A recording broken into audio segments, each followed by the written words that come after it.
I did hear the message over and over, people will take advantage of you. I've just not found that to be the case. I just haven't. Welcome to the Growth Unbound podcast. I'm your host, Gavin Baker. It's great to have you here. Join me as I sit down with accomplished leaders in the healthcare industry, diving deep into their experiences, challenges, and triumphs when using innovative marketing strategies to drive growth in their organizations. Welcome to Growth Unbound. I'm excited to be here today with Dr. Kim Quigley of Onrise Mental Health for Athletes. Thanks for being here today. Thank you for having me.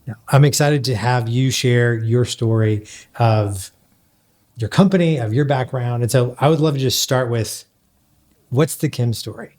What's the Kim story? So we're sitting in Knoxville, Tennessee, which is where I grew up, graduated from high school here, and went off to college.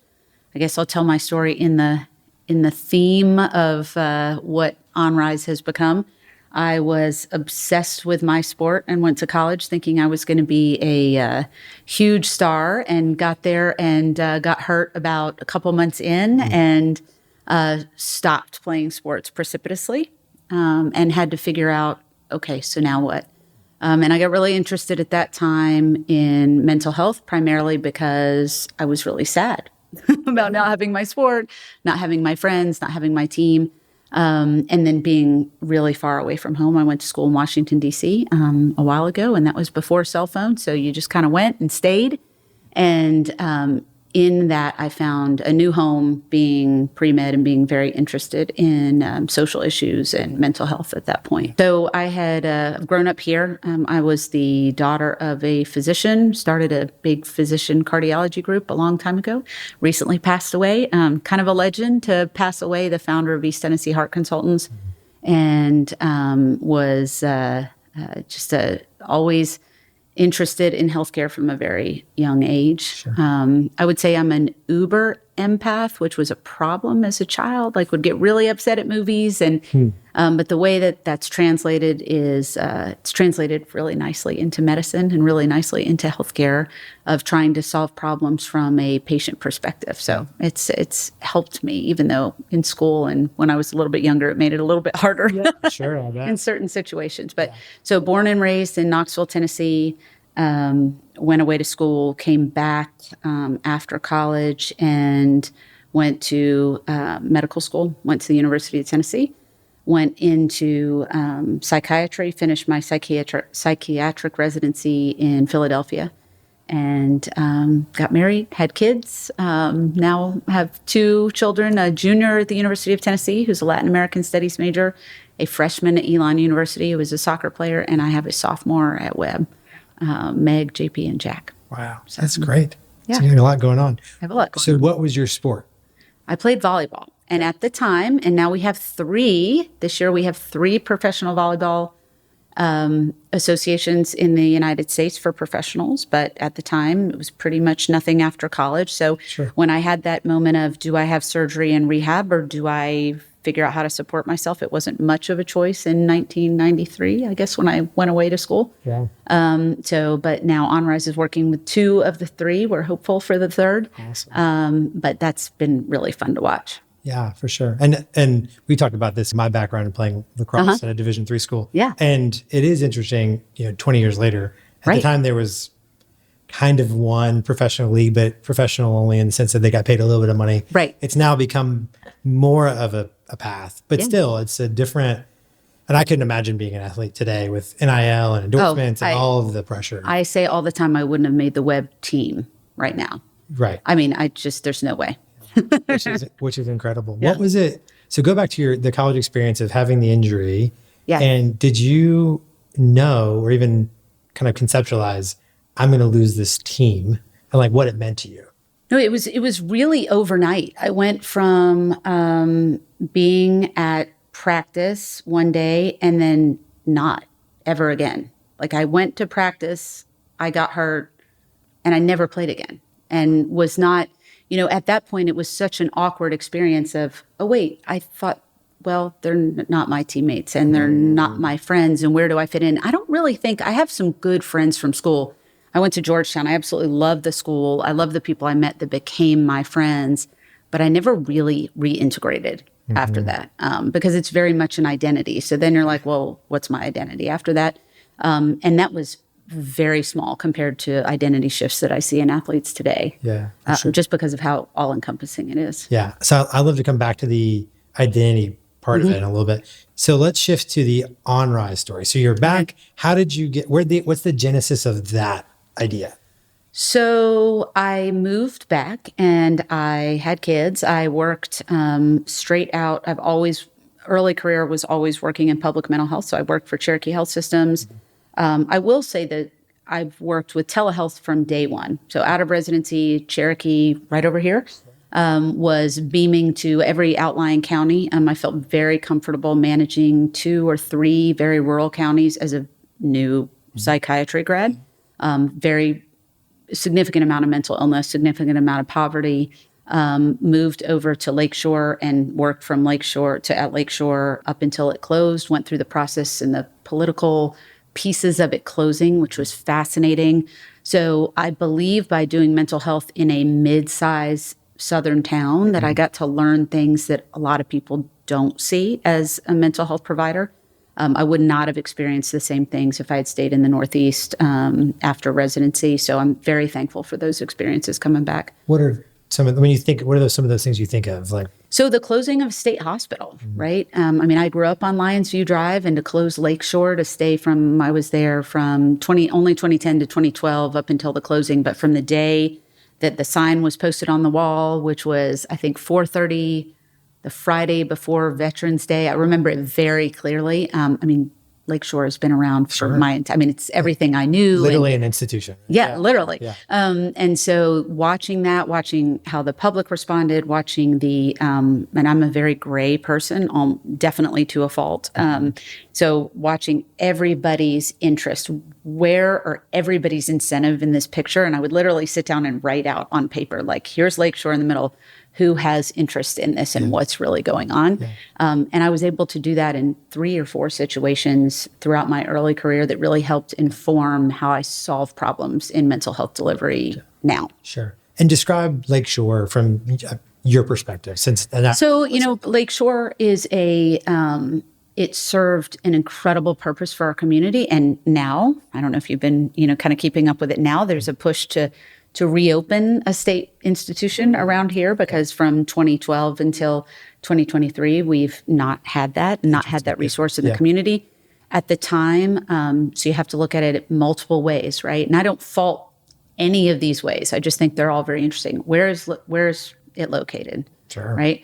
What is, where does the responsibility for healthcare delivery of uninsured people sit? Does it sit in the community? Does it sit privately? Does it sit with the state? So there's all those questions, right? There's the land, which is not an insignificant issue. It is the most beautiful view anywhere in the city, right? Yeah. And who owns that land, and what was the will of the family, and what was that? And anyway, I could go on and on about Lakeshore, but it was a really interesting one. Do we need the resource? Who's responsible for the resource? What are we giving up to have the resource? Right. So asking all of those questions, and I'm being very polite in saying there were a lot of issues that went into that, not all of which had to do with the best interest of the patient. Sure. So at the end of the day, I was there responsible for. They had already sent away all the acute patients, and we're in just settling with this subacute. So part of the whole plan that we had to keep some people on the property, because that's the way the property was deeded, is to be for mental health. Got it. Years ago, right? And I was responsible for deciding who is going to stay and who is going to go. And I want to say, so this may have been when JP was playing baseball at Lakeshore. I'd get off work and I would go straight to a baseball game. And I literally would sit here and think, okay, whose family lives close by? Who's within 2 hours? Whose family actually visits? Right. Who's going to care if they're close by? In terms of the patient. Where do they go? Right. Because they were all going to stay in state institutions, but we have a state institution in Chattanooga, one in Nashville, Memphis, Bolivar. So at the end of the day, they're not all going to go to Chattanooga, because Chattanooga said, we're going to split them up, right? So I was responsible for saying, who's going to go 8 hours away? Who's going to stay here? So it was a responsibility. It was interesting. And I was a young doctor and young mom. What did you learn from that? That it matters, right? That those decisions matter. So I was thankful that I was in a position to care, one, where those people went, what their experience was like. And I learned that mental health delivery specifically and healthcare delivery much of the time has very little to do with the act of care. Mm-hmm. I think that's my biggest.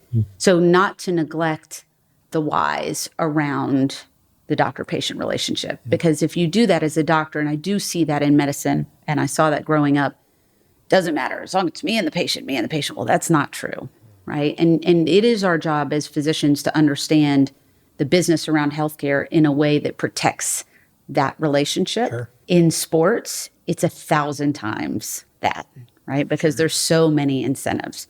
So how do you maintain a pure relationship and healing relationship with someone that has lots of people in their lives with different incentives? So you talked about a little bit about I'm not sure, I don't remember how you referenced it, but you were talking about the Cherokee and how you were responsible for outlying counties. Yes. I imagine at the time was that unique? Oh, it was incredibly unique. I want to say that Cherokee at that point, either they were the only ones. So Cherokee is innovative in a couple ways. One, telehealth, and using telehealth, which, at that point was the big closed circuit TVs, strapped on. And two, it was integrated care. So integrated care where a physician was co-located, a psychiatrist was co-located in a primary care clinic. My first office was at Maynardville, and I was the psychiatrist that sat in with the primary care clinic. That was unusual at the time, and it's still unusual, but they pioneered that, and that was, again, an incredible experience to see what is someone's total healthcare experience. Sure. And when behavioral health is in that, how does that change that? And how does that feel when you talk to other, classmates who don't have that experience? Many of my classmates currently have never worked in a setting with other medical providers. Once you get to mental health, you're segregated off. So in many ways, the whole joke is you're not a real doctor. And I got that a lot after I decided to be a psychiatrist. I started off in pediatrics and I switched over after my second year, switched over into psychiatry. And so I got a lot of pushback. But many of my classmates have never worked in a broader medical setting. So we're very segregated. So I'm thankful to have had that experience. Sure. And it really seems like you've been, honestly, in the way you described it, very well positioned to understand a really complex political in the sense of, okay, great, there's this entity that is transforming. Yes. And lots of different viewpoints on it. Yes. And then also your experience with Cherokee and the doing telemedicine before telemedicine was even a thing, which really is kind of a So I graduated, it was 2006 when I graduated from residency. So that's when I started at Cherokee. So it was, decent amount of time ago. It was definitely pre-COVID. Yeah, for sure. Yeah, that's like, instant messenger and like Skype is maybe a thing, right? Yes. So it's not, but no means normalized. No. So going back to, you've got all these kind of pieces coming together. Yes. How did that formalize into Onrise? What was the catalyst for mental health for athletes? Like, how's that story all come together? Okay, so I did leave out a very formative piece, and you don't have to feel bad about this and say, but because it happens to almost all athletes. I have one of my closest athlete friends at Georgetown suicided when I was there. Again, very similar situation to kind of losing sport, having an academic disciplinary issue, not knowing how to deal with it, not having an advocate, very similar to the Stanford goalie and the suicide that created Katie Save, her suicide. And so it's always been in the back of my mind. So regardless of what job I have had, I have always kept a side practice, so to speak, or made it very known. If you are an athlete and you would like to be treated outside of your organization, because so in 1996, when my friend Matt died, I realized, oh, wow, nobody wants to go to their college. Nobody wants to go to their organization. Yeah. Nobody wants to talk about it. They'll go to very severe means to avoid having anything to do with that. So I've always done that I would say on the down low. But if there was someone at the university, if there was someone in town that said, I just don't feel comfortable going to the person employed by my job, or specifically in that way, I was open to that. And then, especially after I became a mother and as my children were getting older, and my son's friends were starting to play competitive athletics to the point where they were going on to play in college. For my son that's a freshman, soccer player, he played on very competitive teams where those guys were going on to college. And I started getting a lot of asks from other parents. I don't think my kid's doing very well. I don't know how to know. He can't go to anybody because he's getting ready. He's already signed his commitment to here. So we don't want anybody to know. And I thought, again, going back to the Lakeshore example, wow, like this is a very interesting problem. So I literally wrote on a piece of paper, put athlete in the middle, and then where are all the pieces of this athlete's life, which is new, and definitely new, accelerating the interest with money and it wasn't NIL at the time, but scholarship money, and what are these things that impact a decision at the time, and I saw that go on both with patients that I was seeing that were not kind of officially through, it was just through private practice, or watching my son go through that, and it kind of everything came back from my own experience. So that's really how we started. We were a telehealth company 2018 and on, and we were not specific to athletes. And at that point, athletes just kind of became more and more and more part of our practice as we got known. And at that point, I said, there has to be a solution that is different. It's not just one-on-one care, but it's accessible, affordable, private, everything that we stand for now. That's where it started, was just the increased demand during and post-COVID. So what does that growth look like? So today we have 1,815 professional athletes that we're responsible for their mental health, which is incredible. So we started 3 months, not 3 months ago. I was going to say less than 6 months ago. We were at 750 out of little Knoxville, Tennessee. This is our headquarters. Everything's done by telehealth, and it's been a fast growth, but it's not a growth that we are unprepared for. So we spent a lot of time on the model during COVID. I took a little time off from clinical work to spend a lot of time off to do a ton of preparation for what this delivery model would look like. And given 20 years of working in mental health delivery, I felt as prepared as anyone else between telehealth and I don't know any other psychiatrists around that have been just doing telehealth since 2006. And then working out complex problems like Cherokee in the state of, closing Lakeshore and deal with the downstream effects of the closure of Lakeshore, which is a whole nother delivery system issue. So I felt like I was pretty prepared to look at that given my background, and also raising a kid who is now going to be a collegiate athlete, now is finishing his freshman year as a collegiate athlete, getting to watch that process as a parent and really feeling pretty helpless in that process. And kind of seeing all, it sounds like you've seen basically almost every piece of it.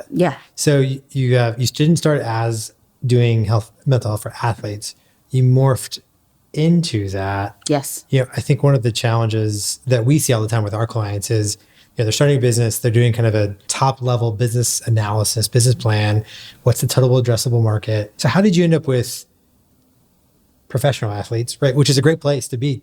How did you end up there? So I decided that we needed a pilot, and this was maybe the summer before One Knox came. So I met my someone I admire a lot, Drew McKenna, who's the managing partner of One Knox.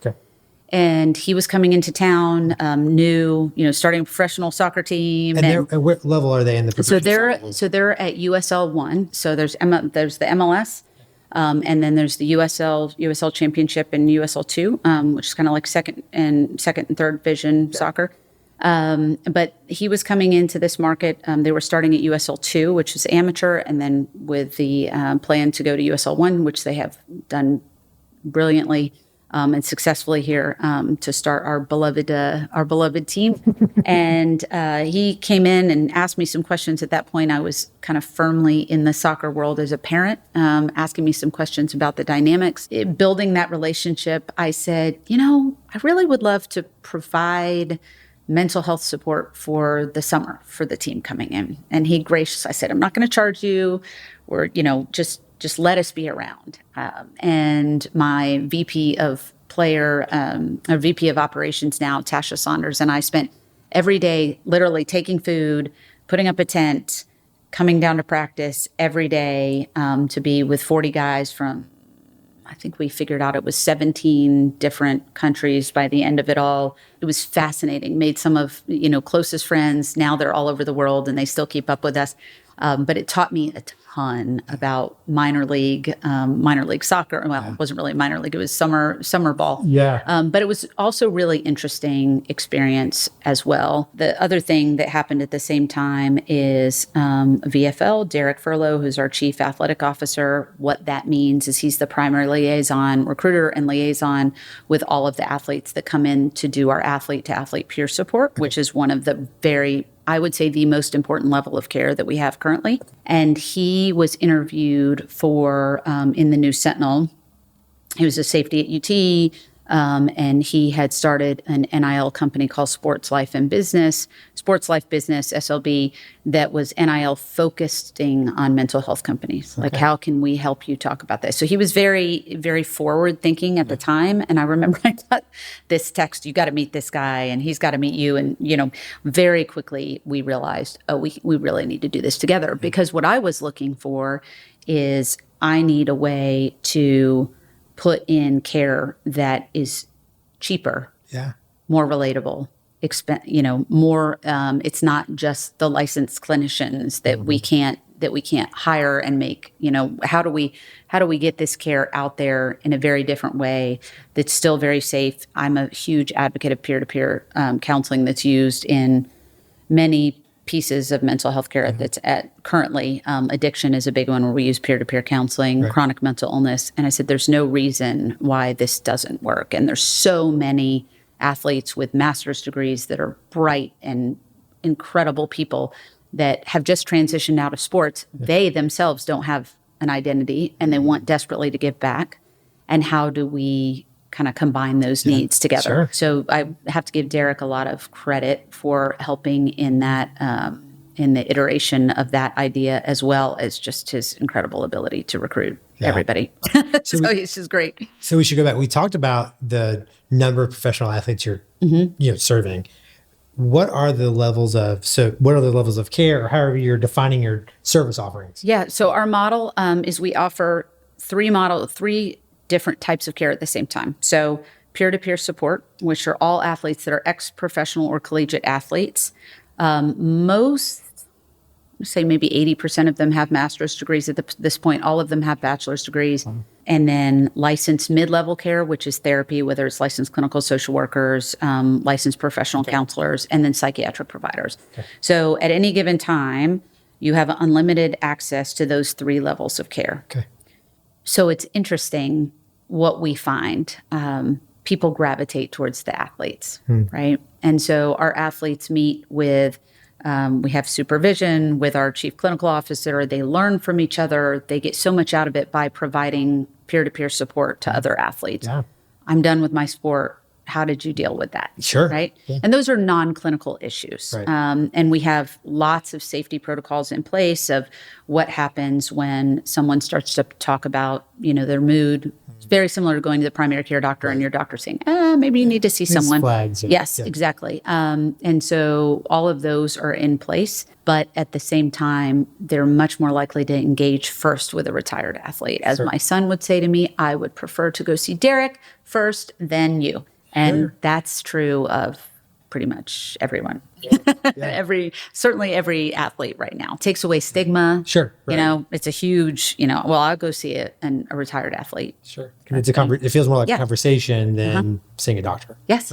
Yes. And that's not a new concept, right? That's true in every area. If you're a firefighter, you would rather talk about a really tough day of firefighting with someone who was a firefighter for 20 years rather than going to straight out to a therapist. It's relatable. It's all kinds of things, right? Framing, language, Yes. understanding, just, Yeah, shared experience, right? That's the power of shared experience that we have found that has not been applied to athletes. It's applied to addicts and severely mentally ill because that's an easier population for people to allow, right? Athletes is different. Sure.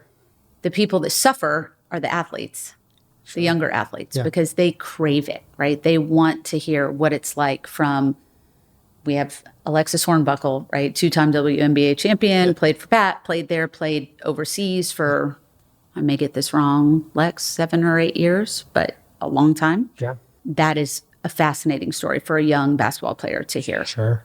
Right. It's very, very powerful. And at that point, if she sits there and says, okay, I think that you may need to check out these people with all these degrees, they're going to do it. Yeah. Right.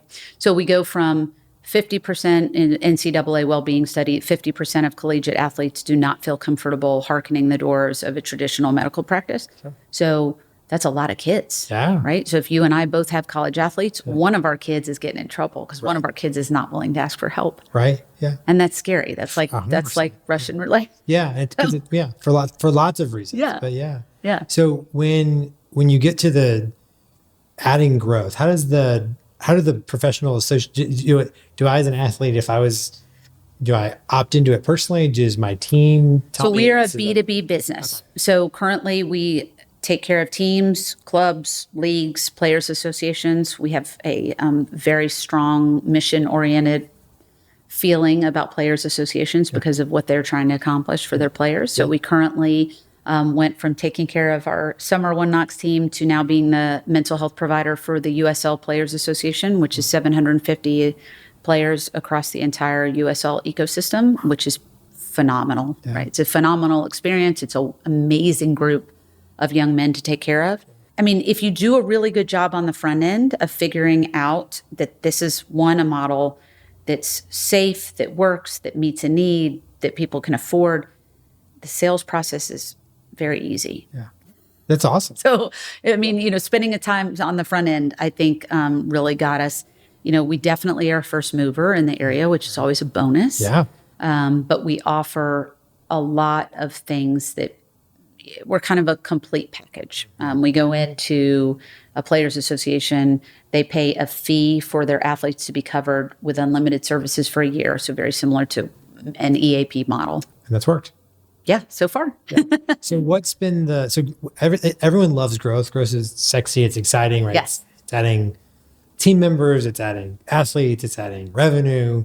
What's been the most challenging part for you? So there's always pushback, right?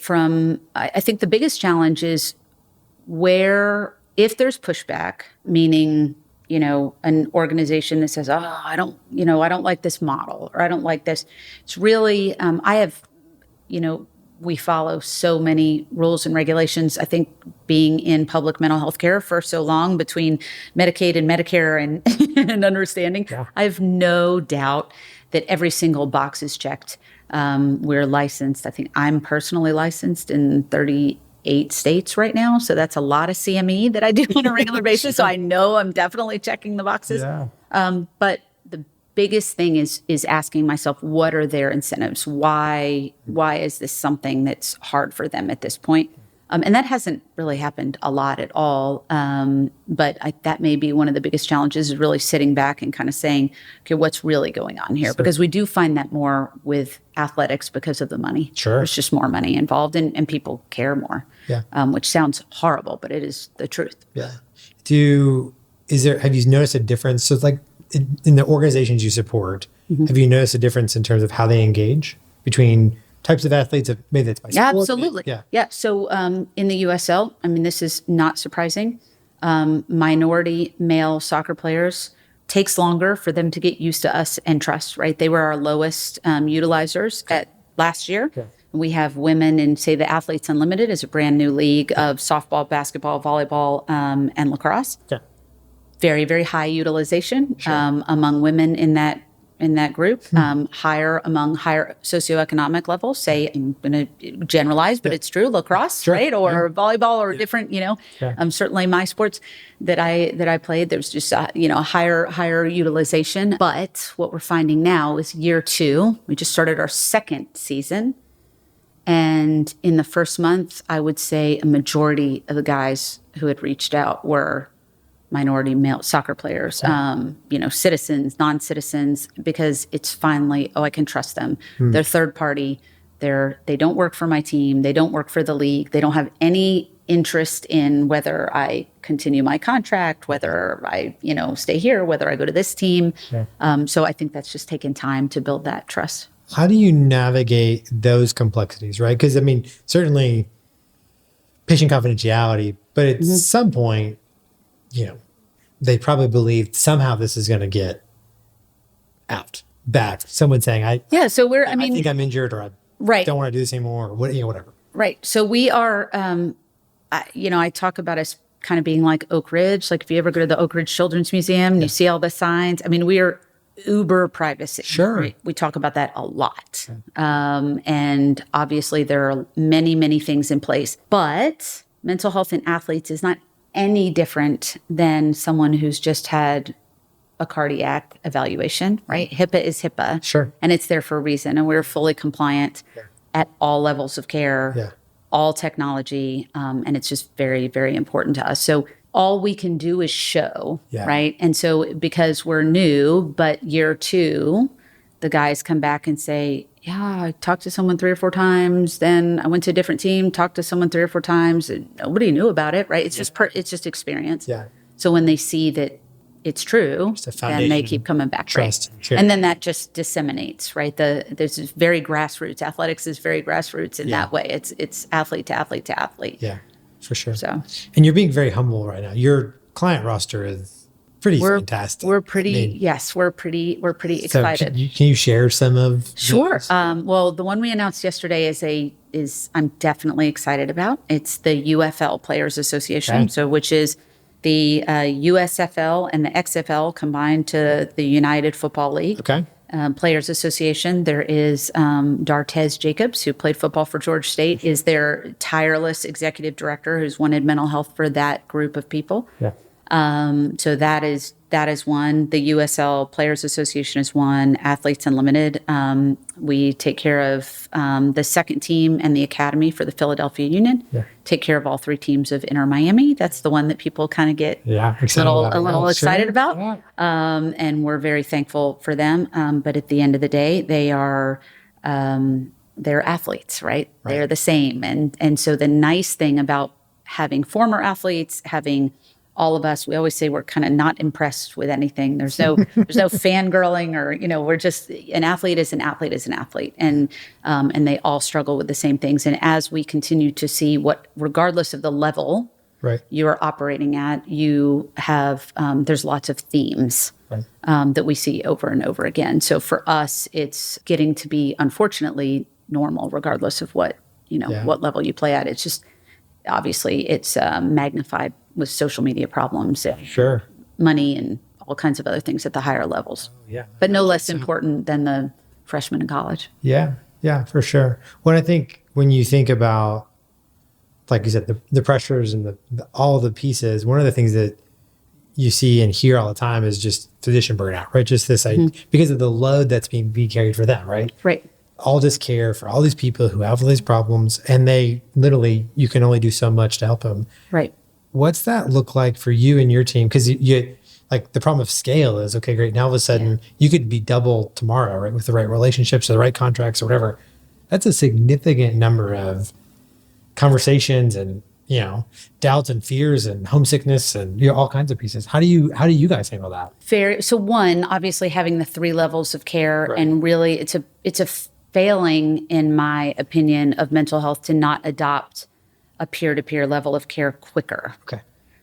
We have athletic trainers. They're fantastic. We could not operate, you think back to the first athletic trainer was 1881. It was a veterinary assistant that Harvard hired to help them out on the football field. Sure, I mean, the history of athletic trainers is fascinating to me. Yeah. Because an orthopedic surgeon is, they practice under the auspices of an orthopedic surgeon, but we would not have the brilliance that our athletic trainers on our high school fields if someone had not thought, how do I extend myself? Right. Physician extenders, obviously we have nurse practitioners and physician assistants, but inpatient psychiatry, we have incredibly capable psychiatric technicians that help us out. We haven't done that as well, certainly not at all in athlete mental health, and not as well in mental health. I think that is also because mental health is so stigmatized. Right. It's like, well, I can do that in regular primary care or in physical medicine, but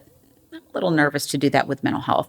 And that's America, right? That's how we think about mental health. We think about it as so special instead of part of, there's podiatry and there's mental health, right? Yeah. They're both just various ways of taking care of ourselves. Right. So that's the way we try to think about it.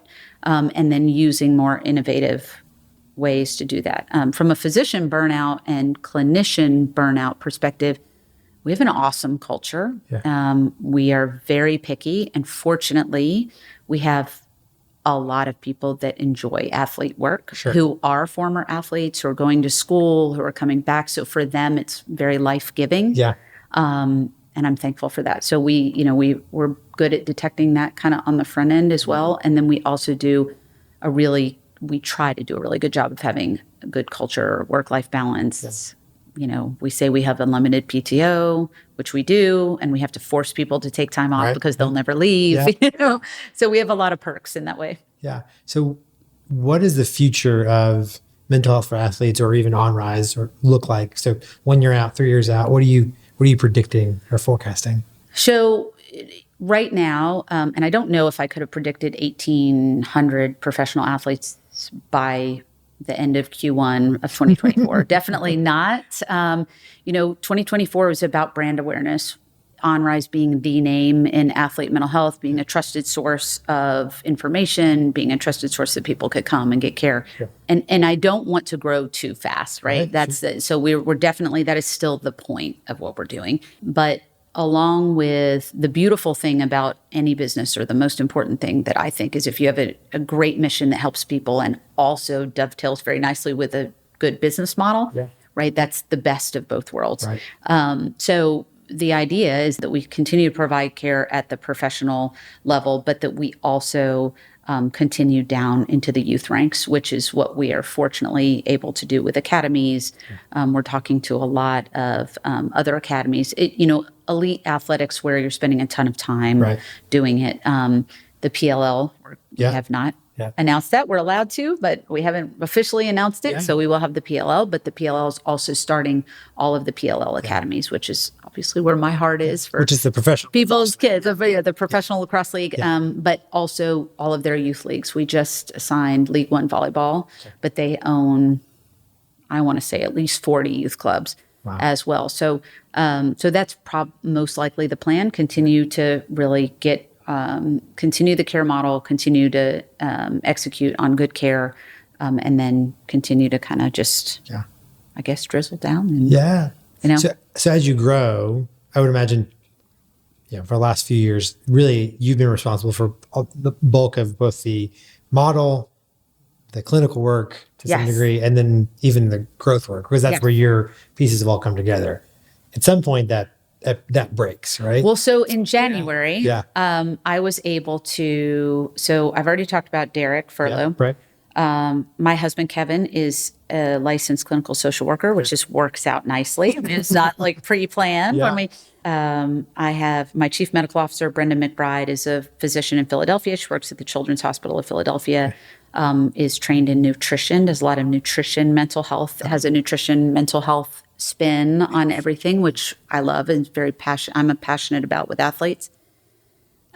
We also hired our COO, Chief Operating Officer, who is the former general counsel of the Philadelphia Union. And interestingly, Carlos Montoya is his name. He was on the other side of our negotiations to be the first MLS academy to offer services to their players. And it was a mission for him to offer that as well. So we were very blessed. And He had announced that he was moving on from the union, and I think I called him the same day. It was like, I have a job for you.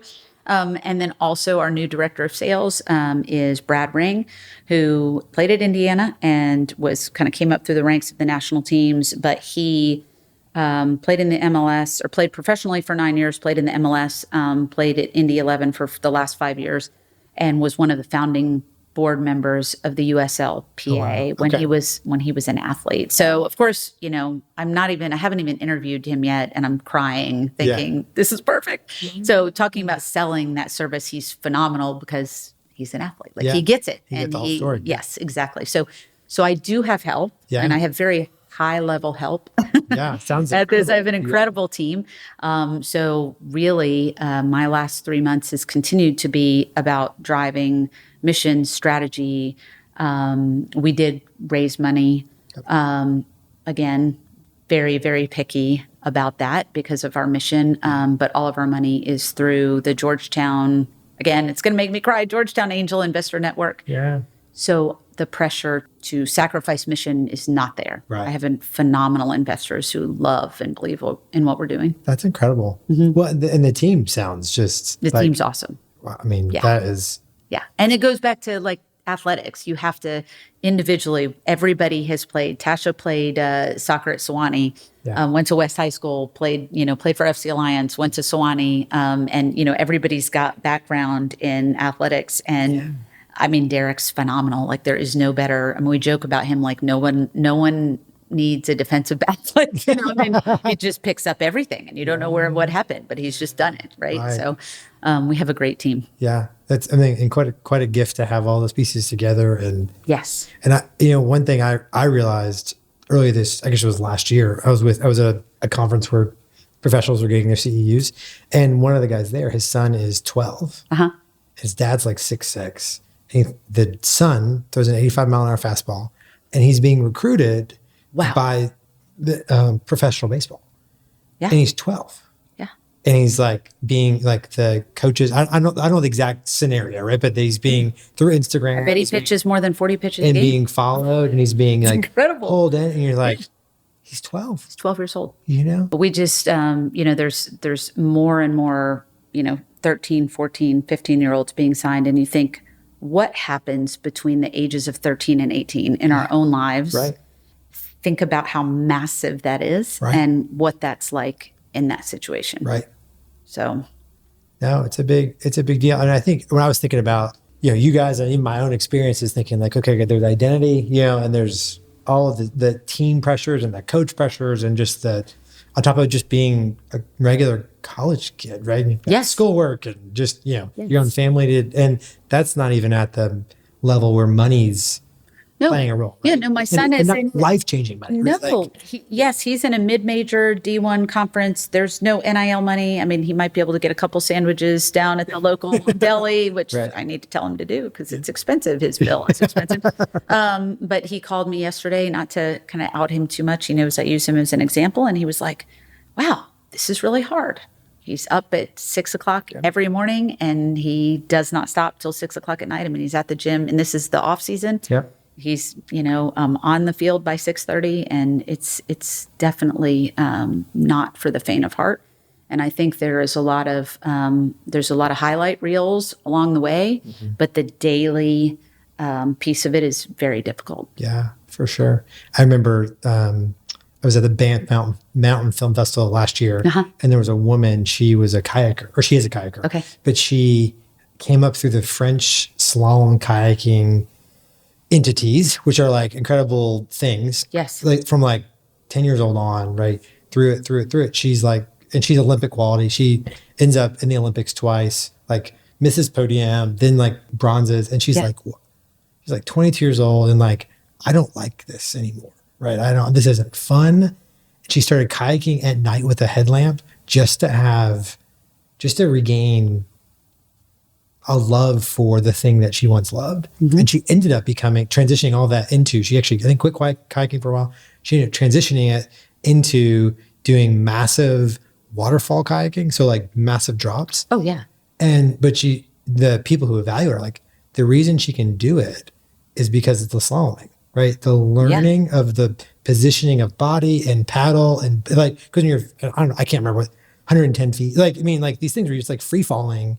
The wrong landing is very bad. Yes. And so, but the right launch is most important. And so it's like, it's just fascinating. But like, she's on these videos, like, I hated it. So I This thing on just one read swing. the article last night about the live golfer that has come back after being gone, Okay. and has said, I hated golf, but now I'm starting to love it again. Right. And that was my first thought of, oh, that's horrible. Yeah. What a terrible story. Right. Right. It's no wonder that all of these things happen. Like I was miserable. Yeah. You know, and I think there are not a lot of, also the conversation that we start a lot between and facilitate is when is it okay to stop? Right. When is it okay to know you're not going to really disappoint your parents? Or, well, are you and parents, do you want your child to be a well-adjusted adult, or do you want them to be an athlete? Like Right. even I have to ask myself the same questions. Right. You know, when my son comes to me and says, I'm done, and I say, awesome, right? Like I'll practice those things. Those are very important because we get caught up in it, and it's hard not to. Yeah. And I do think that being a parent of an athlete, along with being an athlete and treating athletes, is maybe one of the most helpful things that in order to give this care as well. Yeah, I believe is to watch that journey. Yeah. My dad, I remember when I was in high school, my dad loves baseball. Like my dad does not skip school. He skipped school when he was like fourth grade to listen to the White Sox and the what, that's great. Yeah. And so he loved baseball.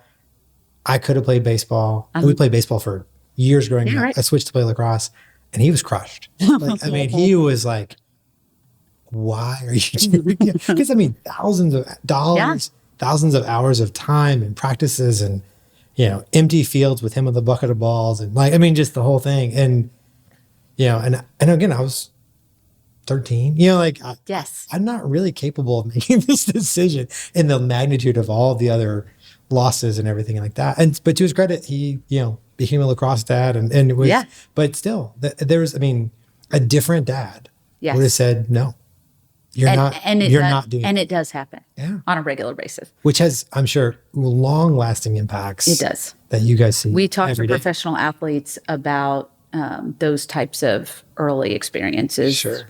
Often. Yeah. Because they're formative. Mm-hmm. So one of the questions I love to ask is, as we wrap, is what books have had impact on you, or what are you reading now that you're thinking the world needs to know about this? So I read a good amount. So I really like to read. But I also, right now I'm reading Soccernomics. Again, I'm kind of a nerd as far as systems. Whether I could go back now and be a systems engineer, I think I could. Like, how do systems fit together? Sure. So the combination of economics and sport to me is fascinating. So that's what I'm currently reading. Yeah. But any book that I read, the goal is always, what can I learn, not just about a subject, but what can I learn about how that subject fits together with 5 other subjects. Yeah. So it's really more about the process than anything. So I feel like I'm more of a student of process than anything. Yeah. Soccernomics. That's great. If you were going to tell someone who is around an athlete, whether that's a high school athlete or college athlete or even a professional athlete, what's something that like everyone should know? That definitely don't ask them about athletics. Okay. Ask them what music they like or what food they like. I would try to be, really remember that is a very small part of who they are. But that is not something that athletes are used to.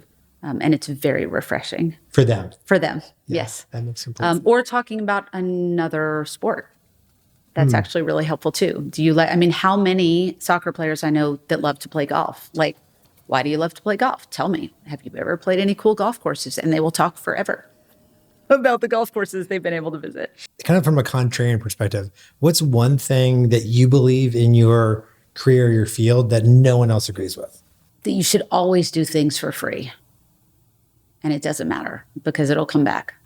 Like, everyone will say, you can't do this for free. You can't do this. Like, yeah, you can. You can literally do whatever you want to help someone else for free. Yeah. And it will be fine. There are strategic ways to give things away for free that help people but you're also going to be fine. Like not being too afraid of the numbers. Well, that's the kind of the One Knock story to some degree, right? It is. It wasn't even free. That cost you food and It did. time. It did. It did. And we have never, Drew has come back repeatedly. We need to repay you. We need to do, he's been wonderful. And nope, you're our team. We don't do that for our team. We don't show favorites. Yeah. Right. Obviously we don't show favorites because we're very, we have to be very cognizant now that we take care of the entire USL. Right. We're very cognizant. I've kind of taken a little bit of a step back from my fandom given our role, but definitely they're still our team, but it's really important. That's a really important piece, is to not be so afraid about being taken advantage of. Yeah. And that's an interesting view. So what was the genesis of that? Where does that come from? Maybe anger of hearing, I grew up in West Knoxville. I grew up in, well, not even West Knoxville. I grew up in Bearden, West Knoxville, right? I was the daughter of a cardiologist. I went to Webb. I had a fantastic education, but I did hear the message over and over, people will take advantage of you. I've just not found that to be the case. I just haven't. Rebelling against that. Yeah, exactly. Right, which is awesome. All right. Where can people find you online if they want to know more of your story or the Onrise story? Or So onrisecare.com. I guess they can follow me on LinkedIn. I accept pretty much every connection that someone asks me because I always find their story interesting. And you're very active on LinkedIn. I do like LinkedIn. LinkedIn is fun for me. One, because I meet fantastic people with stories all over the world doing incredibly interesting things. I'm obsessed with Mark Randolph, who's the Netflix founder, on LinkedIn, and people that are just talking about their stories. And he was incredibly flexible, always talking about pivoting, not being so focused on your business model that you don't pivot. Sure. That's certainly something that's informed my idea of how to do business. Yeah. But yes, I do enjoy LinkedIn. So I guess my LinkedIn profile and then our website. Yeah, that's great. Thank you for being, this was so much fun. So you're welcome. Thank you for having today. me. I appreciate it. You're welcome. Thank you for listening to the Growth Unbound podcast today. Be sure to let us know what you think, and we'll be back soon with more inspiring stories and insights to help you unlock the growth you deserve. I'll see you next time.